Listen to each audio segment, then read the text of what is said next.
നമുക്ക് ഇഞ്ചിക്കറി ഉണ്ടാക്കാം. ഇഞ്ചി ചെറിയായിട്ട് കൊത്തി അരിഞ്ഞ് എടുത്തുകൊണ്ട് കുറച്ച് പച്ചമുളക് വട്ടത്തിൽ അരിഞ്ഞത്, കുറച്ച് കറിവേപ്പില, കല്ലുപ്പ്, വെളിച്ചെണ്ണ, പിന്നെ വറ്റൽമുളക്, പുളി വെള്ളത്തിലിട്ടത്, മുളക് പൊടി, മഞ്ഞൾപ്പൊടി, കായപ്പൊടി, പിന്നെ ഈ ശർക്കര ഒക്കെ വേണ്ട. ആവശ്യത്തിന് മധുരത്തിനനുസരിച്ച് ശർക്കര ഇടണം. കടുക് വേണം. കടുക് ഉരുളി അടപ്പത്ത് വെച്ചിട്ടുണ്ട്. അതിലേക്ക് നമ്മൾ കുറച്ച് വെളിച്ചെണ്ണ ഒഴിച്ച് കൊടുക്കണം.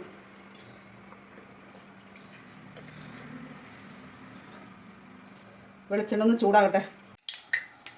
വെളിച്ചെണ്ണ ചൂടായിട്ടുണ്ട്. നമുക്ക് കടുക് ഇട്ട് കൊടുക്കാം. കടുക് പൊട്ടിക്കഴിഞ്ഞു. നമുക്ക് ഇനി വറ്റൽമുളക് ഇട്ട് കൊടുക്കാം. വേപ്പില ഇട്ട് കൊടുക്കാം.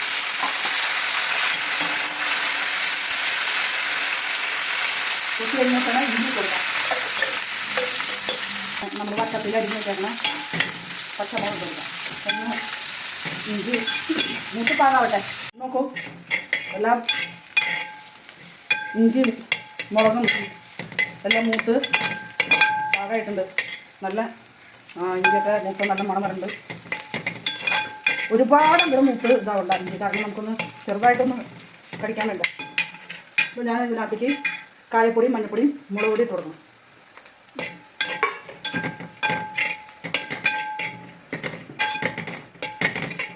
നമ്മൾ തയ്യാറാക്കി വെച്ചിരിക്കണം പുളിവെള്ളം ഒഴിക്കണം.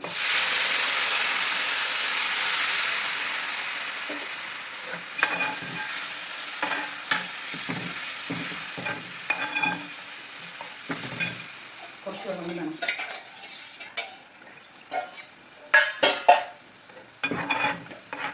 ഇതിലേക്ക് നമ്മൾ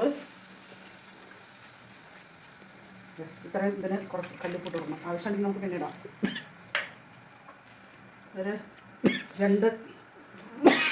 നമ്മളൊരു 3 ഇത്രയുള്ള 3 ശർക്കര ഇട്ട് കൊടുക്കും. ഇതൊന്ന് വറ്റി ഒന്ന് വെള്ളമൊക്കെ ഒന്ന് കുറുകി പാകാവട്ടെ. സ്റ്റവ് ഓഫ് ചെയ്യണോ. വെള്ളമൊക്കെ വെറ്റിതേ ഇഞ്ചിക്കറി പാകമായിട്ടുണ്ട്. എന്താ കൂട്ടുകാരെ, ഇഞ്ചിക്കറി ഒക്കെ നല്ല ഇഞ്ചിക്കറി. അതുപോലെ നമ്മുടെ തിരുമനാരങ്ങ കണ്ട. അപ്പോൾ ഇലയുടെ തുമ്പത്ത് നാരങ്ങ തിരുമും ഇഞ്ചിക്കറി സൂപ്പറായിട്ടില്ലേ നോക്കിയേ. നാരങ്ങ തിരുമും ഇഞ്ചിക്കറി.